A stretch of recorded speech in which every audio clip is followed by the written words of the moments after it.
Today is Monday. Tomorrow is TPT Forward. I'm driving down to Boston. I won't lie, I'm kind of nervous. I'm not really sure what to expect with TPT Forward. I would imagine the kind of TPT seller who's going to go to this kind of event is the one who's had that aha moment. They're making enough money to justify going to the expense. I mean, if you're going, you've made enough money to pay for your conference ticket, plus the hotel, plus the transportation, unless you're local in Boston, in which case it's easier for you just to pop in. Yeah, it's kind of like the first day of school. Not sure who's going to be there, right? Let's see what happens.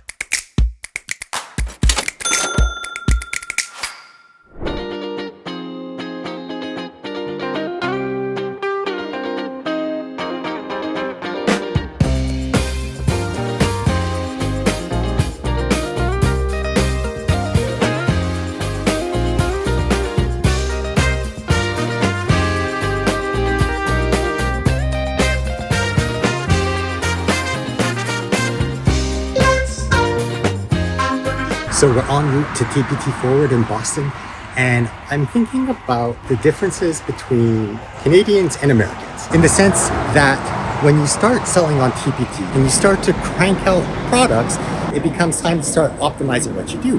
And now the question is, do you change your products to fit the American market? Because you know that TPT, most of the customers are from the States.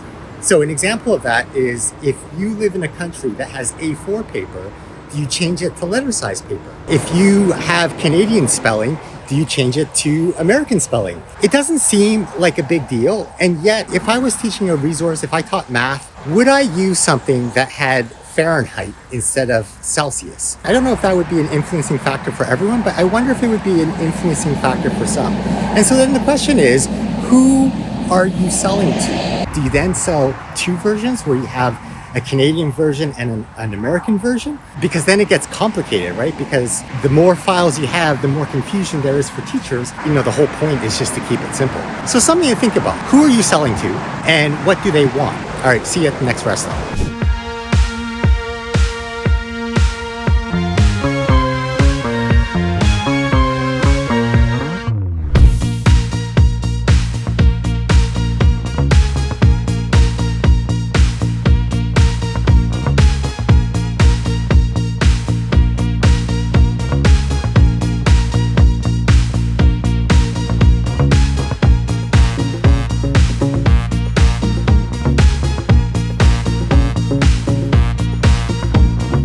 Hey TPT sellers, I'm in Boston, kind of excited that I'm here. Went to the Cheers bar for dinner. Now just getting ready for bed because tomorrow is TPT Forward. I'm not really sure what to expect. I was thinking about it on the car right here that it's probably mostly TPT hamsters, TPT whales. Deanna Jump will be there, I think, so that's TPT planets. Not really the crowd that I'm used to hanging out with. I'm kind of curious just to hang out, I think. What would make this a successful TPT Forward for you? What would make this a success? And I think hearing about what TPT was like at the beginning of its day, I think that's what I'd like to walk away with.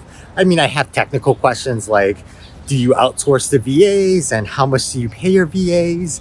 Kind of curious to hear about that. If I get a chance to chat with new Paul, I'm curious to hear what business book or podcast he would recommend. Because, there's always these aha moments that you get, and people are always leveling up their training, right? You don't become CEO randomly, you're constantly improving yourself. So I'd be curious to hear what business book he's currently reading or what idea is helping him to take his business forward. Nervous, first day of school jitters, not sure who's going to be in the class tomorrow, hoping to make some friends. But, as you're in the hotel lobby, you kind of recognize teachers kind of look. My teacher radar is up. I remember going to Australia and thinking yeah, it's funny because, you're across the pond and chatting with teachers, but when you go into staff room, the banter is kind of the same, right? Teachers are teachers. So looking forward to hanging out with some teachers tomorrow. All right, see you next time. Bye-bye.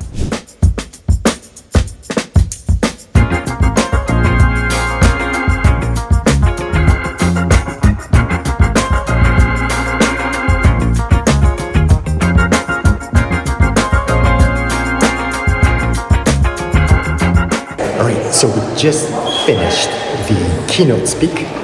keynote speakers. It was actually super cool. It was like a rogues gallery of like 10 different speakers from keynotes before, and they sort of summarized the best talking points of the keynote. A lot of really good quotes that I sort of have to reflect on. And it's nice sort of just sitting with people and chatting and hearing about where they're from and what their TPT stories are and where they are in the journey. There's lots of other people where this is their first TPT Forward. Oh, and I got to chat with Paul Mishkin, and I asked him what his favorite business book was, and I shared mine, and it's Influence, which was the marketing book, and so I wrote it down.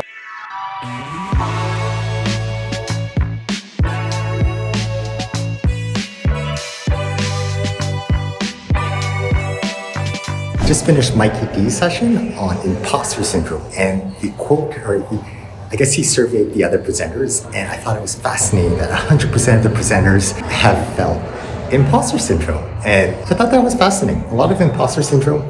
I felt it, you probably felt it too. Chatted with Mikey D at the end, and his business book, he likes Amy Porterfield. Just listening to that podcast, so I'm gonna go check it out later. All right, the adventure continues. So we just finished, it's on our lunch break. Finished the second session with Jared and Beth from YDP. It's kind of exciting going up and chatting with them about possibilities.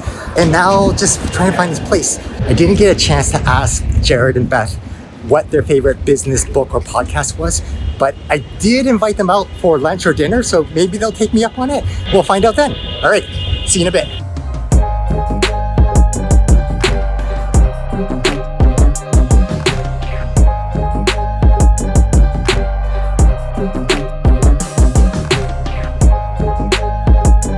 The thing that I am most impressed by is the fact that I did not spill soy sauce on my white shirt because I had sushi for lunch, and that is amazing because really white shirt and soy sauce is just a recipe for disaster. So a new term that I heard today was TPT bestie. Have you met your TPT bestie? And I think in the beginning, selling on TPT is really, really isolating because you're doing it by yourself. But then, you start to meet people, and I think if you live in the city where a TPT Forward is being held, you should absolutely go, because the virtual is nice, like listening to the sessions is kind of fun, but I think for me the best conversations I'm having is just chatting with the person beside me and hearing about their story. There was one seller who should jump in the pool and quit your teaching job, and well, not really quit, but but you know what I mean? Like come on. They're making more money than I am. They were making 50 grand per year, and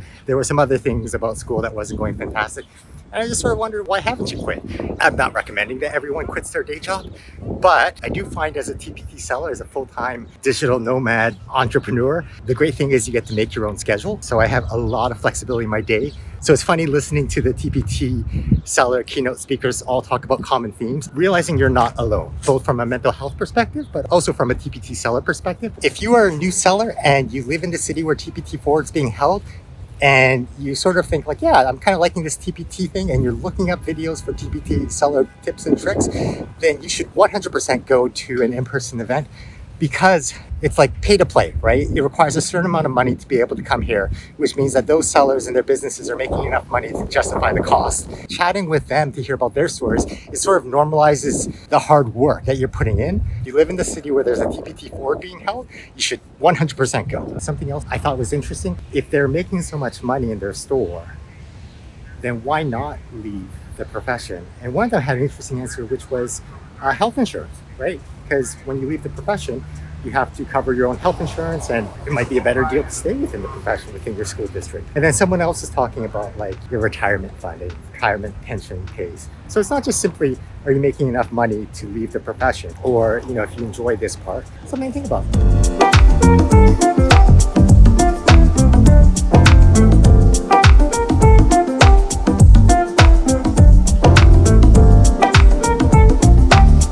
Just finished day one of TPT Forward.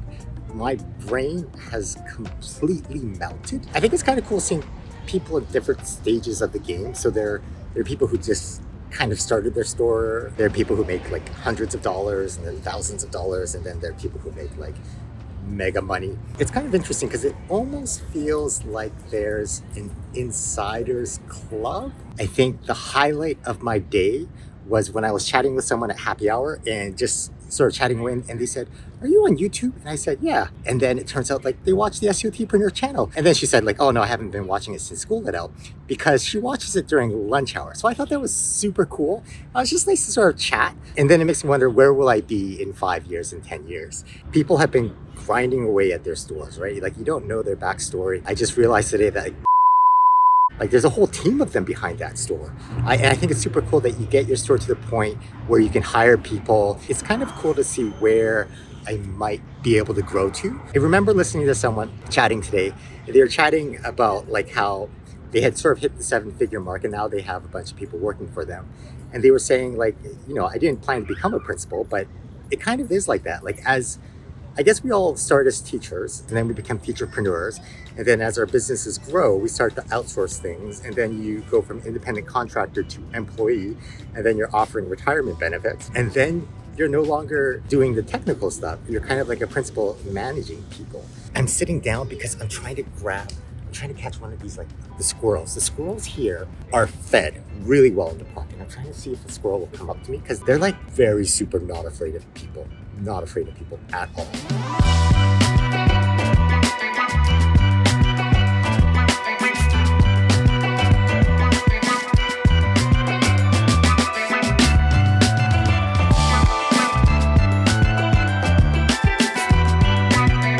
I find it's hard not to have an opinion about some things. So there was a teacher here I was chatting with who signed up for a course, this, you know, like Woo in a weekend or Woo in a day, like WooCommerce, and helps them set up the WooCommerce store.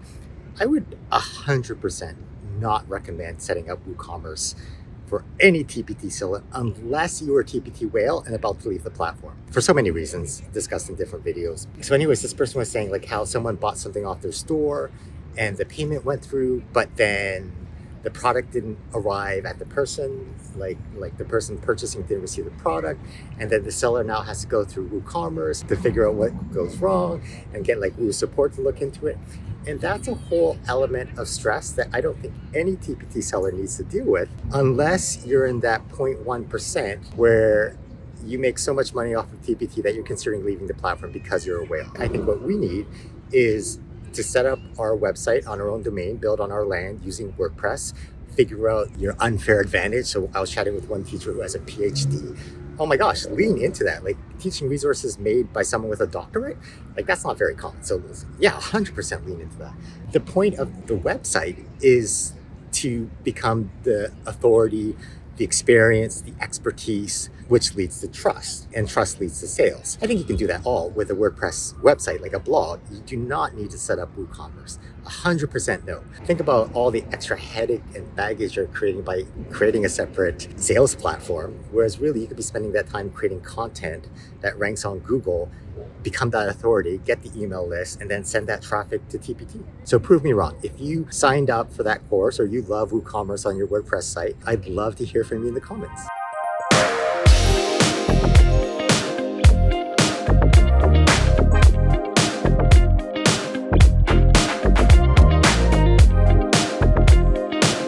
There's a lot of really good content that I'm getting from coming here. I'm really happy I came to TPT Forward here in Boston. They got local TPT sellers in Boston to do these seller stories and just sharing really personal, moving reasons why they do what they do. And it's powerful because you see the power like a teacher marketplace could have in terms of social enterprise and best practice and how do you reach students. And they're all sharing their personal stories about what they experienced as a kid and sort of their reasons and motivations.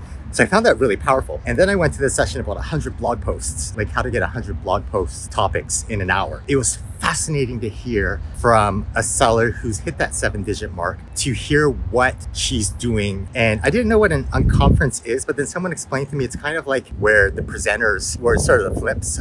So like if you're an audience member, then maybe sharing something that you have learned. So I'm going to see if I can present about what I know about Google SEO and just how that relates to the TPT seller journey. Oh, and super exciting, I ran into another person, another TPT seller who recognized me. The hard part is like you don't always see people or like they're just passing. So I wanted to touch base with her and hopefully I get a chance to at the conference here and just find out more about where she's at her TPT journey. So I'm really liking this little snippet Like, because this is pay to play, right? You have to pay to get to the conference. The kind of TPT seller who's going to come here either is making enough money from their store to cover the costs, or they see the value in coming to something like this. It's a certain slice, a certain subsection of TPT sellers, but it's really neat to just chat with like-minded people and hear stories and share experiences.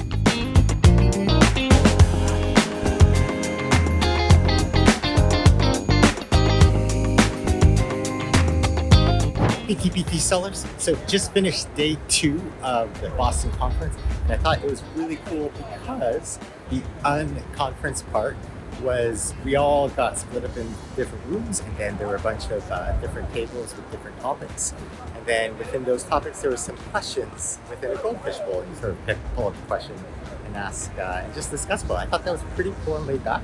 You get a chance to talk about my opinions about WordPress hosting and just Google SEO and all. So that was kind of fun. And now I'm going to bed because I am exhausted. So we just finished the 3rd day of the TPT Forward conference here in Boston. Brain fried, but had a blast. I think the way to measure the success would be to ask, would you go again in person? And part of me is like, yeah, it was like really exciting and like energizing to be around like-minded people. And it makes me want to come every year. I don't know how to make that financially possible, but it would be neat to come every year and sort of see the progressions. So yeah, it's always hard to be a beginner. But one of the favorite things at my gym is there's a giant sign that says like, don't be afraid to be a beginner. And it was neat because at this conference, there were a lot of veterans, but also a lot of people at my stage or earlier than that. So that was kind of neat. So I'm trying to think of like what takeaway lessons or patterns. One pattern was that email lists are king, right? Like that comes up a lot. That comes a lot in the TPT conference, but also from outside of the TPT world where like business people will say like, yeah, the email list, I wish I had started my email list earlier. I've heard an email list being compared to an ATM machine. So that's definitely something that I need to work on both for my TPT store and for my SEOT mindset business and the web hosting stuff. One of the ideas, the walkaway pieces that I have is this idea about really narrowing down your niche, like very specifically. So I met one seller who hit the 3rd milestone. 3rd milestone is $500,000 in sales, by the way. And they sell content for one specific, for their state, basically, their state or province. And it's very, very niche. And that's all they do, but it clearly works for them, right? So specializing is the way to go because then you become the go-to person for your niche. Another walkaway I have is this idea about Facebook ads. A lot of businesses, some of the presenters like 7-digit businesses sort of talking about how Facebook ads really unlock their business. But I would caveat by saying it's very easy to throw your money away on Facebook ads. So this one presenter, they run Facebook ads to their conversion kit landing page because they use conversion kit for the email list. Facebook ad to conversion kit. Conversion kit, once they sign up, the thank you pages on their website. And then from the website, because they're using Facebook, they have the Meta Pixel installed. So then they can run remarketing campaigns and target those visitors because they went to the store, right? So I think at some point I need to figure out how to unlock that Facebook ad mystery. But I also think I might spend $4,000 on coaching.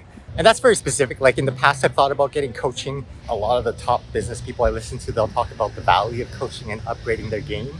And for me, this seller has a 7-figure business in the TPT space, but I think also like selling products to TPT sellers or teacherpreneurs. And so they've done what I want to do. I want to sort of develop my portable web hosting for teacherpreneurs because the more I chat with people, the more I realize it's legitimately, I feel, a product that TPT teachers need. Understanding this marketplace of teacherpreneurs, I think a $4,000 investment, a 12-week one-on-one coaching call with them, I think there's value to that. I just sort of have to figure out how to find the money. I get anxious. I worry about like stepping on people's toes and not trying to, burn bridges. But it's this odd thing because we're all competitors and yet you're not, because the TPT marketplace as a whole solves a lot of problems for teachers, right? Like in terms of creating the content so that they don't have to reinvent the wheel. So And that only works because there's so many different sellers. It wouldn't work if it was just me or if it was just you. One of the coolest things was that I met 3 different people who recognized me from my YouTube channel, one on each day. One of the comments I get on YouTube and is just this idea of like, oh, like I love how excited you are. But I'm actually a very shy and anxious and introverted person.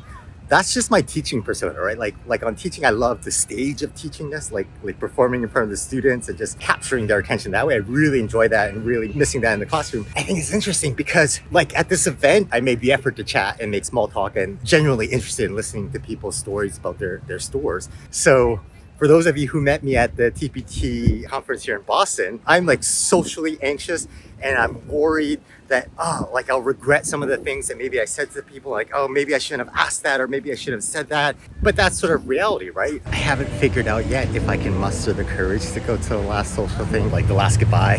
Maybe, but you know, like, it's kind of hard to put yourself out there. Yeah, not my favorite scene, but let's see if I make it to the square.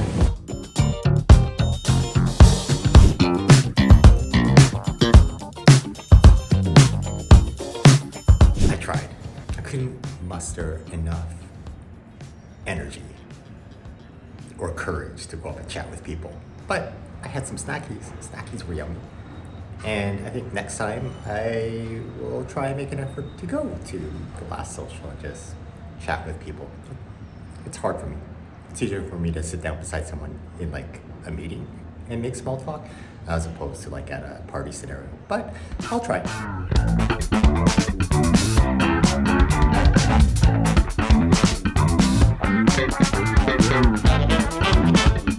Okay, I did it. I went back for B-roll and I had another fruit tart and I said hello to someone who I met at the beginning, which was very nice.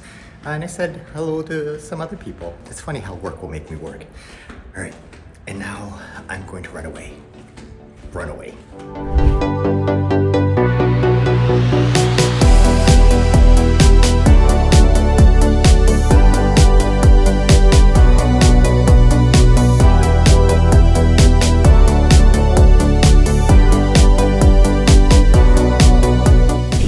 So you just finished TPT Forward 2023. How are you feeling? Tired, excited, glad to be going home. My head is full. It was a really energizing experience. It's kind of like you had to be there kind of thing, like better in person. It's kind of like seeing Disneyland and then actually being in Disneyland for the magic. So yeah, I think it's definitely magical to go in person. Any highlights that you'd like to share? It was neat to hear Paul Mishkin, the CEO of IXL, in his keynote, he talked about how they got 1,000 surveys for feedback and he read every single word, which is kind of cool. So, I mean, obviously there's more than 1,000 TPT sellers, but if you took the time to fill out the survey, then your voice was heard. And that's kind of neat. Not necessarily that what you asked for would happen, but the idea that it helped shape the pulse of the direction of the company. The best takeaway piece for me, I think, and recognize, of course, it's a very thin slice of the TPT seller community because it's pay to play. You had to pay to go to the event. And if you weren't local here in the Boston area, then you had to pay for travel expenses or hotel expenses. You had to either have made enough money in your business to cover expenses, or you had to see the potential of what you would learn from this kind of event or being at this kind of event to make it worth $1,000 investing. And that's not including airfare. So some people who flew in here, obviously their expenses would be more. But the cool thing was this idea, I could sell resources or any one teacher could sell a resource online, but there's something about that snowball effect, right? Like Deanna Jump can, the first millionaire story, and that alone wouldn't be enough to meet all the teacher needs. But the fact that you have any teacherpreneur, any teacher could say, hey, there's a gap in my area. I can create content. I can share that. And sort of the idea that came out was that if you've served and helped so many teachers, and they each have 30 students, then literally your lesson plans are impacting millions. And obviously, we're here to serve teachers, but we're also here to make a living or earn a living. And so it was neat to see that balance of learning how to sell, the entrepreneurial and the teacherpreneurial side, but also the service side about how you're solving a problem that other teachers have. And so by creating that content and providing that service, you're helping to shape education. And I really like that. So Mike, can you share the most impactful insight you gained at TPT Forward that will transform your approach to selling? I think is to really niche down. I met a few different sellers in that third milestone category where they sell content specifically to their state or their province curriculum. So they're not selling to the entire country or to the US. wherever they happen to teach, they create their subject matter specifically for that curriculum, and then in their product description, they're describing what that curriculum is. And then side note, I think I heard some people talk about how they had translated their resources into a different language. They got horrible reviews because there's such nuance in language and like district and area and region and dialect, that they took off those resources because the reviews tanked their store, and they said that they hadn't recovered from those reviews. I think when we think about niche, I teach grade 3, whatever, it's okay to niche down. And so I think when I go home, I'm going to look at probably myself, because I know the Ontario curriculum, because I teach in Ontario, like define the curriculum and then put them into my, specifically the product descriptions, and then to see what happens with that. Yeah, so niching down to your state curriculum. What specific strategy from an inspiring speaker do you plan to implement in your own store? I was chatting with the seller. The seller was saying like, oh yeah, this person is doing some very cool things with artificial intelligence and Midjourney. I think Midjourney is, I'm pretty sure it's combining images. So that's the one where you have like pictures of dogs and portraits. I didn't see exactly what they were doing, but now I think I could guess that actually what you could do. So product markups are when you take your product and then in Canva, you sort of like position it as if the handout was on the desk. And it works because then teachers can see themselves, visualize how they would use it. So you're selling the feature. Instead of just saying it's a 2-page resource, you're showing them how this 2-page resource could exactly be used in the classroom, right? So I wonder if you could ask Midjourney, like artificial intelligence, hey, can you take this handout PDF and combine it with some images in a primary classroom and come up with 4 different versions of this? And then I bet you could ask it, oh, can you make this more messy or more clean, like a cleaner student's handout? I bet that would work. Or can you take this image of your PowerPoint slide and ask it to combine it with an image of a classroom? So I think I want to try that, because the idea about AI and ChatGPT came up a few times. Like one of the sessions by this 7-figure business talked about how they generate blog post ideas, and they had a bunch of really good guiding questions at the beginning. And then it was like, okay, so now take those 20 questions, those prompts, and then ask ChatGPT to generate double it. And then it'll come up with ideas that you hadn't thought about, but you know about, but you didn't come up in brainstorming. And then take that idea and write about it. Or if you get ChatGPT to suggest suggestions, then take that, but then come up with your own tone and say it in your own voice. So I think that would be very useful. And then another seller I was chatting with was wondering, hey, could you take the product stats from your store from 2 different time periods and ask ChatGPT, hey, what product should I work on? Or how could I even improve my sales revenue just based on total sales volume and conversion rate and product use? I would bet, because you can input tables of data into ChatGPT, I bet you ChatGPT could just spit out some analysis. Moment of truth. Is our car still in the parking lot with, out of town plates? We haven't seen our car in a while in a parking garage. All right, here we go. Here's our car. Let's see if our car's here. Wait, is that our car? Oh, you're here, car. I love you so much. And you're not smashed in? Okay, car, I love you.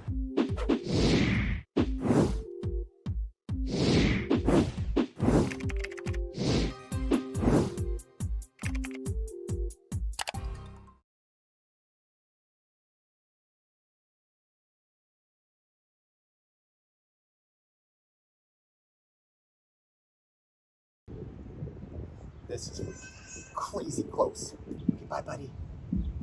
Bye, Mike. I love you. I love your show. I love you too, buddy. All right. Hey, Mike. One day, not here today, not on this stage today, but one day. One day. And I think if we become so good they can't ignore you, then they can't ignore you. Right? So how am I going to do that? I think if you keep on working hard, what we've consistently heard, eventually the wheels hit the ground, you get traction for a little bit, and you take off. I can't remember where I heard this, but it was this idea that it seems like you're an overnight success, but really that comedian or that band has been touring for so many years in all those small places, and then it pays off. So I think the difference between success and people who don't get to the success stage is that you find a way to keep on going. Effort alone is not going to work. Like the hamster wheels, it's not going to work. You're going to burn out. So can you get to a stage? Can you optimize what you do? And I just realized here on the side, here, I'm gonna take a picture. You can see yourself, you can check what you're doing. One day, Mike, one day we will be here.